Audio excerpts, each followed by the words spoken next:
Nobody explained to us that from in your 20s and 30s, you've entered perimenopause. Nobody said that. What is perimenopause? Now that we're all speaking about it. People think perimenopause equals menopause equals no period and hot flashes. That's it. What people don't understand, the whole cycle of a woman, and I speak to my girls about this in depth now that I'm going through it. We all get a period, so we started as young kids, we're now going through that puberty. By the time you hit about 18 to around maybe 22 is the best your hormones will ever be. The most fertile, the most, you feel sensual, you feel everything is at its peak. I think for some people even as young as 16 to 22, that's the pinnacle of our hormones. Everything going well.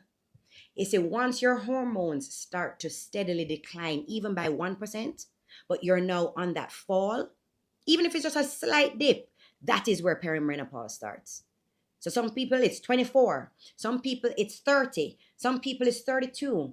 But once it starts steadily declining, no matter how slow and subtle that decline is, that is where perimenopause starts. The average woman does not know this. No, it's when it dips well low, and the only time when you reach menopause is when you've gone 12 months of no bleed. That's when you're considered you're no menopausal. But the entire process can last all 30, 40 years. Who the hell told us this? My mother is 70 and her hot flashes have started back now at friggin' 70 years old. She's dying. And hormone replacement is not an option for her because she's a stroke victim. So she's like, Shani, I have been struggling for the last 2 years. I just don't tell you guys about it.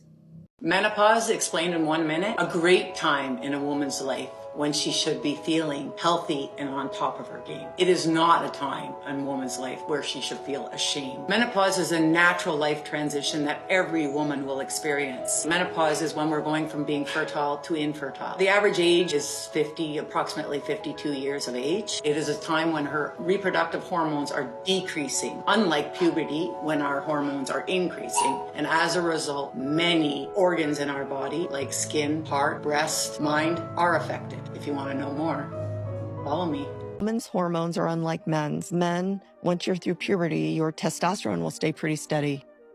Women, every month, as we go through a menstrual cycle, estrogen goes up and down.